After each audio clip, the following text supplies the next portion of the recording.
नमस्कार, आप देख रहे हैं लाइव 24। आपके साथ मैं हूं अरुणा त्यागी। आज हमारे साथ स्टूडियो में मौजूद हैं अंतर्राष्ट्रीय कथावाचक शिवाकांत जी महाराज। आज महाराज जी से बात करेंगे उनके जीवन, शिक्षा और सनातन धर्म के बारे में। आज हम उनसे बात करेंगे और जानेंगे। मैं चाहूँगी गुरुजी कि आप अपनी इस जर्नी के बारे में हमारे दर्शकों तक अपनी बात बताएं, विस्तार से अपनी चीज़ें बताएं कि आपने कथा कहाँ से सीखी, इसकी जो शिक्षा है वो आपने कहाँ से हासिल की। देखिए, मैंने ब्रह्मावर्त बिठूर में, जहाँ महाराज ध्रुव की तपस्थली है जी, महाराज ध्रुव ने तपस्या की है, जहाँ पर भागीरथ जी ने तपस्या करके भगवती गंगा जी को प्रकट किया है, गंगा अवतरण हुआ जहाँ से, जहाँ महर्षि वाल्मीकि जी का पवित्र आश्रम है जी, लव और कुश को माँ सीता ने जहाँ जन्म दिया है, ऐसी तपस्थली ब्रह्मावर्त बिठूर गंगा जी के पावन तट पे श्री राम धाम व्यास आदर्श संस्कृत महाविद्यालय है। वहीं से हमने अपनी संस्कृत की प्रारंभिक शिक्षा प्रारंभ की और इसके बाद उत्तर मध्यमा की शिक्षा मैंने वहीं से प्राप्त की। इंटर के समकक्ष होता है। और इसके बाद जो पहली कथा मैंने प्रारंभ की जी, वो ब्रह्मावर्त बिठूर में ही मैंने गंगा जी के तट पर माँ गंगा जी को सुनाने के उद्देश्य से मैंने की पहली कथा। तो गुरुजी, हम जानना चाहेंगे कि जब आपने ये कथा अपने प्रारंभ की, वो कौन सी उम्र आपकी थी? वैसे तो मैं अध्ययन भी करता रहता था और कथाएं पढ़ता रहता था और श्रीमद् भागवत को लगाता रहता था, तो इसलिए बहुत बाल काल से, मुझे लगता है मैं 13-14 वर्ष का रहा होऊंगा उस समय, मेरी वो अवस्था रही होगी। तब से मैंने भगवान की कथा प्रारंभ कर दी और पहली कथा इसी उम्र में मैंने माँ गंगा के पावन तट पर सुनाई। मात्र 13 से 14 वर्ष की उम्र में आप कथावाचक बने, आपने इसकी शिक्षा ली। जिस उम्र में बच्चे अपनी माँ की उंगली पकड़ के अभी तक चलना ही सीख रहे होते हैं, वहाँ आपने इतना बड़ा, आप कथावाचक के रूप में जाने जाते हैं आज। तो आपको कैसी अनुभूति रही उस 13-14 वर्ष की उम्र में, एक मासूम सा बच्चा, और ये कैसा आपका एक्सपीरियंस रहा गुरुजी? मेरी इतनी अवस्था थी, इतने छोटे थे हम कि पहले कथाएं जब होती थी तो जो गांव में मंच बनते थे जी, वो ऊंचे ऊंचे मंच बनते थे, तखत पर तखत डाल करके। तो जब हम गोद से, मतलब कथा विश्राम के बाद उतारे जाते थे, तो गोद में ले करके बहुत जगह ऐसे मुझे उतारते थे लोग जी, ऐसा, मतलब पकड़ करके। तो बाल काल से ही हमारा कथा के प्रति भाव रहा, ठाकुर जी के प्रति प्रेम रहा, तो बाल काल से ही भगवान की कथा मैंने प्रारंभ की। तो गुरुजी, जैसे आपने बताया कि 13 से 14 वर्ष की उम्र में आपने कथा प्रारंभ की, इसकी शिक्षा आपने ली, तो इसमें संघर्ष कितना रहा? इस जर्नी में जो एक चुनौतीपूर्ण जो संघर्ष रहा, वो हमारे दर्शकों को बताइए कि वो कैसा रहा, और इसमें आपको किस किस का सहयोग मिला? घर परिवार में माँ पिताजी, और कैसे कैसे आपको किसी ने मना किया? देखिए, संघर्ष तो बहुत रहा और गरीबी का बहुत दौर था, बड़ी विपन्नता थी। कोई बहुत धनाढ्य परिवार से नहीं है जी, साधारण गरीब परिवार से, एक किसान के बालक हैं। हमारे जो बाबा थे वो कर्मकांडी ब्राह्मण थे, उनकी प्रेरणा हुई और उनकी प्रेरणा से हमने संस्कृत की ओर रुझान किया और शिक्षा अध्ययन की संस्कृत विद्यालय में पढ़ करके। बहुत कठिनाई का दौर था। 16 किलोमीटर पुरानी साइकिल होती थी, उस साइकिल से चला करके 16 किलोमीटर जाते थे, 16 किलोमीटर आते थे। ऊंची साइकिल होती थी, पैर नहीं लगते थे, एक पैडल मारते थे, फिर दूसरे पैडल का इंतज़ार करते थे कि अब वो, और छाले पड़ जाते थे। और फिर जब वहाँ से पूर्ण हुई शिक्षा बिठूर से, तो उसके बाद भी साइकिल से बहुत दूर दूर तक यात्रा करना, पुरानी साइकिल होती थी, लोगों के यहाँ जा कर के, मंदिरों में जा कर के कि एक बार हमारी कथा कराइए, पुजारी जी से संपर्क करके, लोगों से संपर्क करके कि सब लोग मिल के एक बार हमें सुनिए तो हमारी कथा कराइए। और ऐसे ऐसे हमने लोगों को जोड़ा और धर्म के प्रति प्रेरित किया उनको, और ऐसे ऐसे कथाओं को करके आगे बढ़े। स्वयं ही कथा करते थे, रात्रि में मुंह बांध करके स्वयं ही पोस्टर लगाते थे जगह जगह अपनी ही कथाओं के, ताकि किसी को ये न लगे कि महाराज जी स्वयं पोस्टर लगा रहे हैं। और मैं जो है ऐसे प्रचार करके और भगवान की कथा की। जी गुरुजी, इसमें सहयोग किसका मिला आपको? घर से, मेरी परिवार से? जब आप इस कथावाचक की तरफ जब आप बढ़े कि अब हम कथावाचक बनेंगे, तो कहते हैं कि जब आप एक नए काम की शुरुआत करते हैं तो घर, परिवार, समाज ज़्यादातर तो पहले आपको कटाक्षी करते हैं। हाँ। कि आप अभी पढ़िए, अभी आपकी पढ़ने की उम्र है, डॉक्टर, इंजीनियर, आप कुछ भी बनने का प्रोफेशन चूज़ करिए, ये कथावाचक क्यों? तो इसमें आपको कैसे सामना करना पड़ा? मेरी माँ का बहुत योगदान रहा, पूज्य पिताजी का। माता पिता ने मुझे जो जैसा मेरे बाबा ने कहा उस अक्षरशः वैसा ही पालन करने के लिए कहा। मेरे पिताजी भी बहुत धार्मिक हैं। वो जब तक भगवान शिव जी का अभिषेक नहीं कर लेते हैं तब तक जल ग्रहण नहीं करते हैं। और मुझे नहीं याद है कि कभी मैंने उनके मुख से असत्य सुना हो। जी हाँ, मैंने जब भी कुछ सुना तो सत्य ही सुना, कभी असत्य नहीं बोलते हैं। तो मुझे और पूज्य पिता और माता के प्रति अटूट श्रद्धा है, हर पुत्र को होती है, लेकिन मुझे ये सब देख करके बड़ी अटूट श्रद्धा है। और उन्होंने मुझे प्रेरित किया कि बेटा ये जो पंथ है, ये जो धर्म से कि ये सनातन धर्म की ओर जाने की जो रास्ता है, ये बहुत अच्छा है तो ज्ञान पंथ कुपान की धारा। जी। इस पंथ पर चलना माने तलवार की धार पर चलने के समान है। बहुत कठिनाइयाँ, बहुत कठिनाइयाँ। लोग देखते हैं इनका नाखून कैसा है, ये कैसे, इनकी निगाहें कहाँ जा रही हैं, इनके बाल कैसे हैं, ये क्या कहना चाहते हैं, ये किधर देख रहे हैं, इनकी नज़रें किधर। तो हर तरह से आपको पवित्र होना है। जी। जब आप पवित्र भाव से सारी चीज़ें करते हैं तभी आगे बढ़ पाते हैं। तो ये माता पिता के आशीर्वाद से हम सब कर रहे हैं। बहुत अच्छी बात आपने गुरुजी कही यहाँ पे कि पवित्रता जो है वो सर्वोपरि है। यहाँ पर जितनी प्योरिटी की चमक होगी आप उतने ही ऊपर जाएंगे। बड़ी अच्छी बात कही आपने।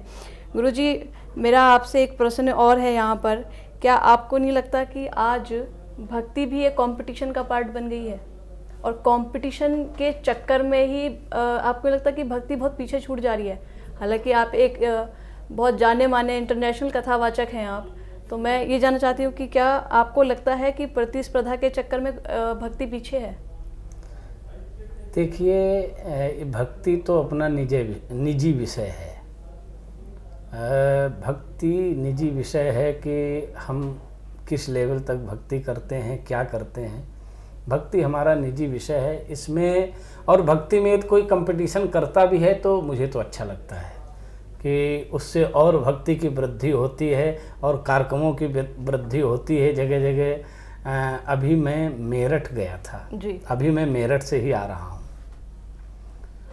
तो मैंने देखा जो वहाँ कांवड़ यात्रा निकल रही थी, पूरी सड़क सब जाम थी और कांवड़िया लोग जो है बहुत कई घड़े आप उसमें बांध करके और या हरिद्वार से जल लेकर के जा रहे थे, नंगे पांव, उनके पैरों में छाले पड़े हुए थे जी। तो देख करके उनकी भक्ति, उनका प्रेम देख करके मैं बहुत द्रवित हुआ।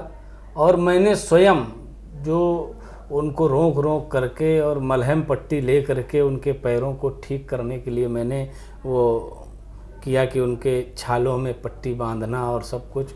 तो सारा दिन मैं यही करता रहा जी। तो मुझे ये संतुष्टि मिली कि देखिए कितना प्रेम है इनको, अपने सनातन धर्म का कितना उत्थान हो रहा है और कितना प्रेम है अपने इष्ट के प्रति इनको। तो अब दिनों दिन भक्ति का कंपटीशन आप जैसा कह रहे हैं हो रहा है, उससे हमारी भक्ति बढ़ भी रही है, सनातन धर्म का उत्थान भी हो रहा है। जगह जगह कथाएं बढ़ी हैं, जगह जगह कार्यक्रम हो रहे हैं, उससे लोग प्रेरित हो रहे हैं और दुष्प्रभाव दुराचार से दूर होने का प्रयास वो लोग कर रहे हैं। तो गुरुजी, आपका मानना है कि अगर भक्ति में कंपटीशन अगर हो रहा है तो ये भी एक अच्छी बात हाँ, है? ये भी एक पॉजिटिव है। जी गुरुजी, अब तक आपने कितनी कथाएं की हैं?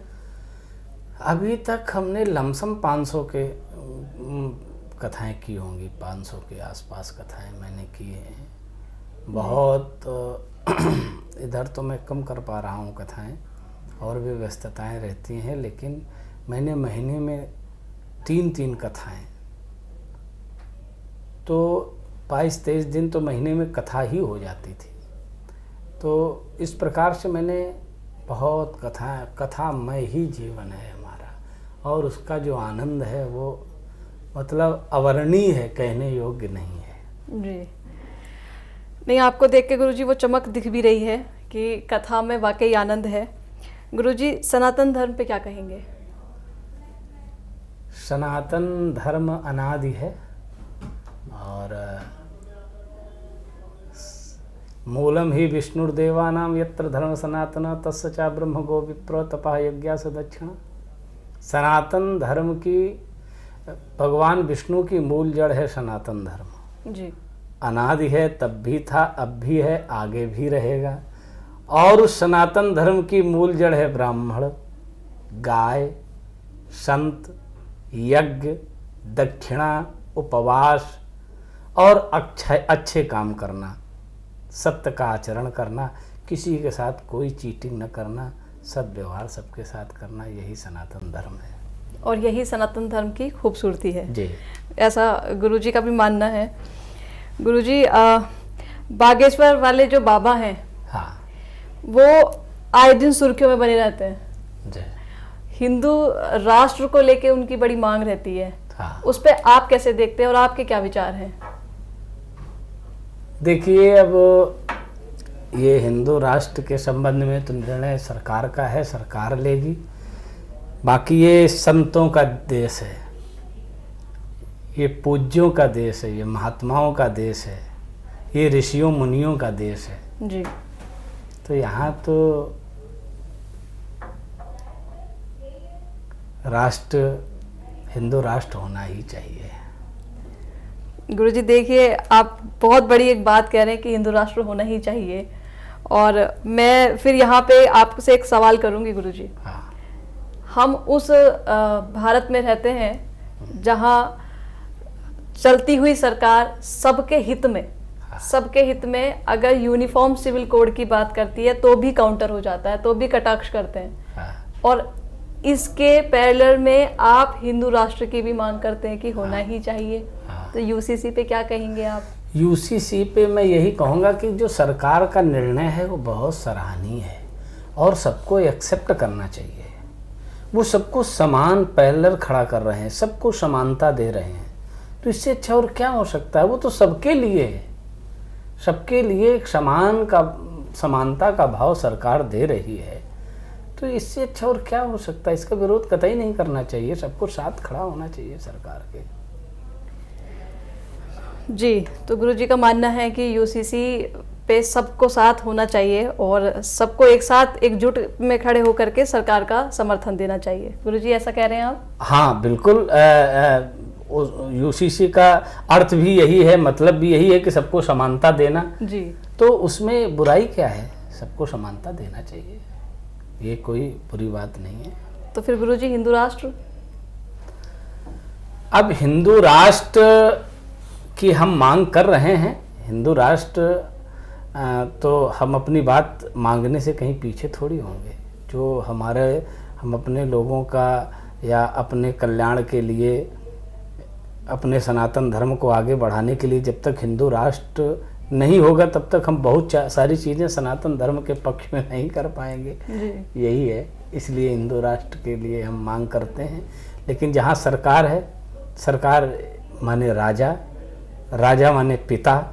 जी, अब पिता जो करता है या राजा जो करता है उसमें हम कैसे टिप्पणी कर सकते हैं? लेकिन वो जो करेंगे सोच समझ के अच्छा ही करेंगे। जी। गुरुजी, यहाँ पे मेरा एक सवाल और बनता है फिर कि आप सनातन को प्रमोट कर रहे हैं, हाँ। कि सनातन को आप देखते हैं। अन्य सरकारों के मुकाबले आप योगी सरकार को कैसे देखते हैं, योगी गवर्नमेंट को उत्तर प्रदेश में कैसे देखते हैं कि क्या उन्होंने वाकई सनातन के लिए काम किया है बाकी सब गवर्नमेंट को देखते हुए? अच्छा, क्यों नहीं किया है? आप भी इसी प्रदेश में हैं, यूपी में भी हैं, और जहाँ के माननीय योगी आदित्यनाथ जी मुख्यमंत्री हैं और इसी यूपी के हम हैं, तो आपको भी लग रहा होगा सनातन धर्म का उत्थान हुआ है। हम लोग तो अनुभव है हमें, हम लोग कथा करते थे, अन्य सरकारों में पता चला 112 नंबर आ गया जी।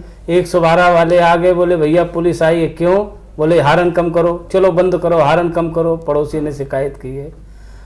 अब भगवान की पावन कथा हो रही है जी। अब 112 नंबर वाले पे फोन भी जाएगा तो वो उन्हीं को उठा लाएंगे जिन्होंने फोन किया होगा कि तुम्हें इतना इतराज है भगवान की कथा से, इतना सनातन धर्म से, इतना भगवान की पावन कथा हो रही है, इससे तो तुम्हारा कल्याण ही होगा, उन्हीं को बल्कि बैठा लेंगे जी। तो ये सनातन धर्म का तो खैर उत्थान हो ही रहा है जी माननीय योगी जी के कार्यकाल में।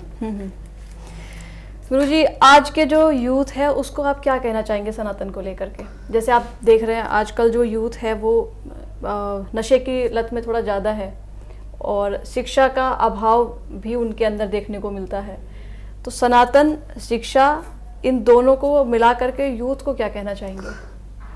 देखिए, यूथ को धर्म से जोड़ना चाहिए और गलत राहों से बचना चाहिए, और मुझे ऐसा लग रहा है पहले की अपेक्षा अब सुधार हो रहा है यूथ में। मैंने देखा मेरठ में कि कांवड़ यात्रा में ज़्यादातर यूथ ही था, सभी यूथ था जी। और पूरा जत्था का जत्था लाखों में चल रहे थे लोग, यूथ ही जो नंगे पांव चल रहे थे।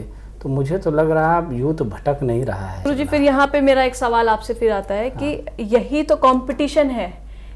12 महीनों में एक सावन का इतना पावन महीना आता है और अपना काम सब साइड करके जो हमारा यूथ है वो उस एक महीने में 15 या 10 दिन के लिए एक धर्म की तरफ डाइवर्ट होता है, अपने सनातन धर्म की तरफ डाइवर्ट होता है। बाकी के बचे हुए 11 महीनों में यूथ के लिए क्या कहेंगे? बाकी के बचे हुए 11 महीने में भी यदि यात्रा निकालते रहेंगे तो फिर उनका क्या होगा? फिर क्या फिर कैसे घर गृहस्थी चलेगी? तो बाकी तो दिनों में उनको घर गृहस्थी और सारी चीज़ें देखना है, परिवार देखना है, अन्य चीज़ें देखना। बाकी दिनों में भी उन्हें बुराइयों से दूर रहना चाहिए जी। और कोई ऐसे गलत कृत्य न करें जिससे, नहीं तो फिर वो एक महीना भी जो वो एक महीने में जो 15 दिन 12 दिन 7 दिन जो यात्रा निकाली वो भी निरर्थक हो जाएगा। यदि 11 महीना वो अनैतिक कार्य करते रहेंगे और फिर 15 दिन के लिए वो यात्रा निकाल रहे हैं या कांवड़ यात्रा कर रहे हैं तो वो निरर्थक होगा। इसलिए इस यात्रा को सफल बनाने के लिए वो 11 महीने अच्छे काम करने पड़ेंगे। जी। गुरुजी, इंटरनेशनल से आपकी पहचान होती है, जानना चाहूँगी इंटरनेशनल कैसे? अब कथा है, कथा भगवान की हो रही है। सबसे पहली कथा इंटरनेशनल? अभी तो लंदन ही जा रहा हूँ, इसी 20 जुलाई को ही लंदन में है पावन कथा जी। हम लोग जा रहे हैं लंदन की कथा में। गुरुजी, आपका आने वाली 20 जुलाई को लंदन में कार्यक्रम है जिसमें हमने सुना था कि आप बागेश्वर वाले जो बाबा हैं वो भी आपके साथ जा रहे हैं। क्या कार्यक्रम है गुरुजी वहाँ पे? देखिए, वहाँ राम कथा है जी और विभिन्न स्थानों पर हमारा 27 दिन का लमसम कार्यक्रम है, तो वहाँ भी सनातन धर्म को बुलंद करना है जी और आगे बढ़ाना है सनातन धर्म को, सनातन धर्म का झंडा गाड़ना है। तो हम लोग जा रहे हैं साथ में, हमारे बिल्कुल भाई मित्र जो भी कहिए, बागेश्वर जी भी हैं, पूज्य धीरेन्द्र शास्त्री जी, और भी संतगण हैं, पूज्य महामनीषी जी हैं, निरंजन स्वामी जी हैं, स्वामी उमाकांतानंद जी हैं और पूज्य राजेश्वर जी जो स्वयं लंदन में सिद्धाश्रम जी बहुत बड़ा उन्होंने वहाँ पर सनातन धर्म को मजबूत करने के लिए अपना सिद्धाश्रम हैरो एक जगह है, सिटी है लंदन में, जहाँ पर उन्होंने स्थापित किया है और उन्होंने बहुत सनातन धर्म को मजबूत किया है लंदन में, राजा राजेश्वर जी ने। तो हम लोग उन्हीं की अध्यक्षता में जा रहे हैं और वहाँ जगह जगह हमारी कथाएं हैं। कहीं 2 दिन की है, कहीं 3 दिन की कथा है, कहीं 1 दिन की कथा है, कहीं 1 घंटे की है, कोई सभा 1 घंटे की कथा करा रही। ऐसे 27 दिन तक देश में घूम घूम करके हमें कथा करना है। वहाँ असेंबली में भी सम्मान है हमारा, पीएमओ में भी सम्मान की बात है। तो जो भी जैसा भी है, ये अच्छी बात है कि प्रभु कृपा से मुझे ये मौका मिल रहा है कि लंदन में भी भगवान की कथा गाने का मौका मिलेगा। जी गुरुजी, आपकी स्कूली शिक्षा के बारे में और जानना चाहूँगी। स्कूली शिक्षा मैंने कक्षा 5 तक जी अपने ही गांव में, मेरा गांव पड़ता है कानपुर नगर के चौबेपुर ब्लॉक में, गंगा जी के तट पर ही है। तरी पाठकपुर का मजरा है शुक्लापुर। तो वहीं शुक्लापुर में ही कक्षा 5 तक मैंने शिक्षा अध्ययन की। उसके बाद में जो हमारा पोस्ट है तरी पाठकपुर, गंगा जी के ही तट पर, माँ गंगा से हमेशा जुड़ाव रहा मुझे, और वही गंगा जी के तट पर ही विद्यालय है। तो वहाँ जूनियर हाई स्कूल, वहाँ से कक्षा 8 तक शिक्षा अध्ययन की। इसके बाद ब्रह्मावर्त बिठूर में मैंने शिक्षा अध्ययन की और इंटर समकक्ष उत्तर मध्यमा तक। इसके बाद में मैंने आचार्य आदि जो शास्त्रीय आचार्य जो मैंने किया संपूर्णानंद से किया, संपूर्णानंद संस्कृत विश्वविद्यालय वाराणसी से। इसी बीच में कुछ समय मेरा वृंदावन में बीता, जहाँ पर भागवत जी का भी अध्ययन करते रहे और वहाँ गौ सेवा की, साधु सेवा की, बाकी बिहारी जी के शरण में समय बीता। तो उन बिहारी जी की कृपा से सब कथाओं को आगे बढ़ाया और चल रहा सब, वही मेरे इष्ट हैं। तो गुरुजी, आपके गुरुजी कौन हैं?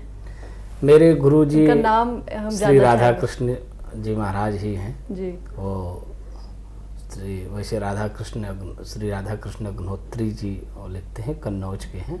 उन्होंने मुझे आगे छोटे से ही आगे सिखाया और कथा कैसे करना है, क्या करना है, वही है मेरे गुरु। गुरुजी, आप चूँकि हमारे स्टूडियो में आए हैं लाइव 24 में, हमारे स्टूडियो के जो दर्शक हैं उनको और हमारे यूथ को कोई एक संदेश आप देना चाहेंगे? देखिए, लाइव 24 जो चैनल है ना, ये सच के साथ है जी। मैंने देखा है जगह जगह पर लोग जो है लाइव 24 को बहुत जगह देखा, घरों में ज़्यादातर लोग यही चैनल खोल करके देखते हैं। क्यों? क्योंकि ये सच के साथ है और बहुत ही रिच है इस चैनल की, लोग देखना बहुत पसंद करते हैं। और जैसा नया चैनल है वैसा बहुत लोग लाइक कर रहे हैं। आगे बहुत तरक्की में जाएगा ये चैनल और ये चैनल इंटरनेशनल रहेगा। और इसके जो दर्शक हैं उनके लिए मेरी शुभकामनाएं हैं कि वो जहाँ कहीं रहें वो भी सनातन धर्म का झंडा बुलंद करते रहें और चैनल के माध्यम से सच्चाई जानते रहें। चैनल के समस्त कर्मचारियों को, चैनल के जो ऑनर हैं, उन सबको मेरी शुभकामनाएं है कि चैनल खूब दिनों दिन ग्रोथ करे।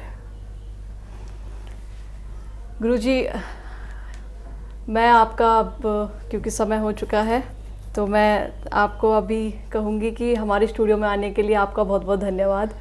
और जितने भी लाइव 24 के दर्शक हैं, इन सभी के साथ मैं एक ही बात कह करके अपनी बात को ख़त्म करूँगी कि ये जो चमक आप देख रहे हैं चेहरे की, ये एक दिन की नहीं है, ये एक साल की नहीं, इसमें न जाने कितने साल लगे हैं, कितने लोगों का सहयोग इसमें लगा है, संघर्ष इसमें लगा है। और सबसे महत्वपूर्ण बात जो गुरुजी ने इस इंटरव्यू में आज कही कि पवित्रता का प्रतीक गुरुजी ने दिया, और ये जो चमक है ये वास्तव में पवित्रता की ही चमक है।